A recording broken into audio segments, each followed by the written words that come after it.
Ողջունում եմ մեր բոլոր հեռուստադիտողներին, մենք այս պահին մեր այս գեղեցիկ տաղավարում հանդիպում ենք ունենալու United Technical Service ընկերության գրոհի մասնագիտացված կենտրոնի մարքեթինգային թիմի ղեկավար, ինչպես նաև մեդիա ասոցիացիայի տնօրեն Անուշ Զորաբյանին։ Ողջույն Անուշ։ Բարև ձեզ։ Անուշ, այսօր զրուցելու ենք ձեր համագործակցության մասին մեր այս եթերաշրջանի գլխավոր հովանավոր United Technical Service ընկերության հետ։ Ինչպես սկսվեց առհասարակ համագործակցությունը եւ արդյոք չկար դժվարություն ներկայացնել այսքան հանրահայտ ճանաչված միջազգային բրենդը Հայաստանում։ Նախ շնորհակալ եմ ինձ հյուրընկալելու համար։ Ինչպես արդեն ձեր խոսքում նշեցիք, UTS-ի մարքեթինգը իրականացնում է մեդիա ասոցիացիա ընկերությունը։ UTS-ի հետ աշխատում ենք շուրջ 3 տարի եւ կարելի ասել, որ նրանք մեր երազանքների գործընկերն են։ Ի սկզբանե UTS-ի հիմնադիրը, ղեկավար կազմը ոչ միայն ողջունեցին մեր գաղափարները, այլ իրենք նախաձեռնող եղան եւ հանդես եկան մի քանի հետաքրքիր գաղափարներով, որոնցից մեկը օրինակ խոսենք հայերեն շարքն է, որի նպատակն է սանտեխնիկայի ոլորտի հետ կապված տերմինները թարգմանել հայերեն եւ հանրության շրջանակում հայերենով կիրառելի դարձնել այդ տերմինները։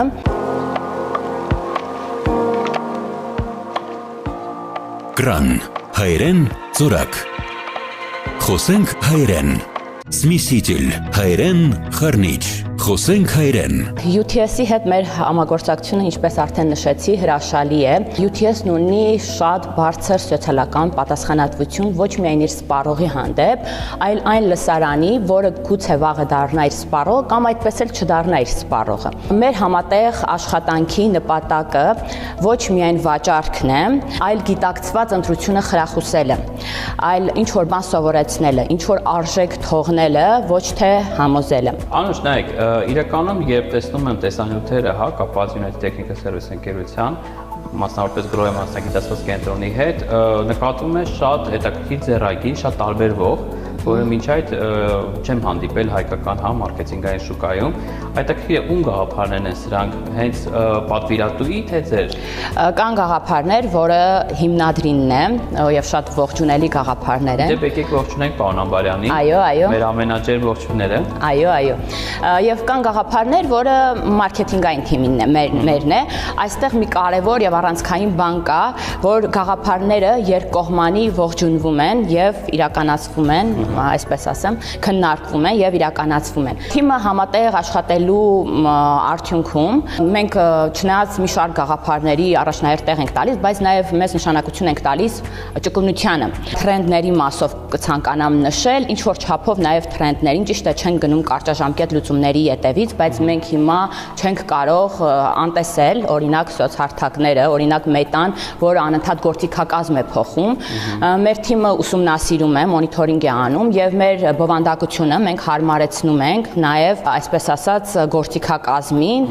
ճկունությունը պահում ենք, բայց նշեմ, որ չենք գնում կարճաժամկետ լուծումների ետևից։ Անուշ, մեկ հարց էլ ունեմ գրոհի հետ կապված, այ հետաքրքիր է, ընկերություն, որը հստակ ունի ծրագիրը մարքեթինգային եւ տարիներ շարունակ ներկայացնում է այս տարատեսակ արշավներ աշխարհի տարբեր երկրներում։ Տպավորություն է, որ այն ընկերությունները, որոնք ներկայացնում են նմանատիպ ճանաչված բրենդներ Հայաստանում, հիմնականում կրկնօրինակում են, բայց այս դեպքում դուք լոկալիզացրել եք մարքեթինգը եւ այսպես ասած հայաֆիկացրել եք։ Այ հետաքրքիր է, ինչպիսի արձագանք ունի հենց գրոհի ընկերությունը նման փոփոխության մոտեցման։ Շատ լավ հարց է։ Իրականում յուրաքանչյուր բրենդ իր ծագման երկրում ձևավորվելիս նշանակություն են տալիս, ձևավորվում է արդեն հաշվի առնվելով օրինակ վարքային, սոցիալական, մշակութային առանձնահատկությունները եւ այո, իրականում բարդ է, երբ բրենդը ծագել է այլ երկրում եւ տեղափոխվում է այլ երկիր։ Կայացած բրենդ է արդեն։ Այո, կայացած ինքն էլ գրոհեի պես բրենդը։ Դրա համար բրենդը ոչ թե պետք է բերել, այլ պետք է տեղայնացնել այն իր բուն ինքնությանը բնականաբար չկպնելով։ Այս պարագայում մեծ էր մեր թիմի աշխատանքը, մեդիա ասոցիացիայի աշխատանքը, մարքեթինգային թիմի, որովհետև մենք սկսեցինք ուսումնասիրել եւս մեկ անգամ, բնականաբար նաեւ տիրապետում էինք տեղական շուկան, լեզվամտածողությունից, վարքագծից սկսած, տոնից, հնչեղությունից սկսած, նախասիրություններից սկսած եւ ձևավորել բովանդակություն, հաղորդագրություններ։ Այս գեղեցիկ բովանդակության շնորհիվ էլ կազմակերպել թիրախային այսպես աուդիտորիա, որն էլ պոտենցիալ հաճախորդ է գրոհի ընկերության։ Եվ այո, եւ այդ ամենը հաշվի առնելով ձևավորում ենք բովանդակություն հաղորդագրություններ, որոնք օտար չեն հնչի մեր սպառողի ականջին։ Այս մասով ուզում եմ նշել, որ սկզբում ես ունեի մտավախություն, որ համաշխարհային գրոհեի թիմը գուցե տեսնելով մեր նոր շարքերը կարող է ասել շատ են տարել, հայկականացրել կամ չգիտեմ, բայց տեղի ունեցավ հակառակը։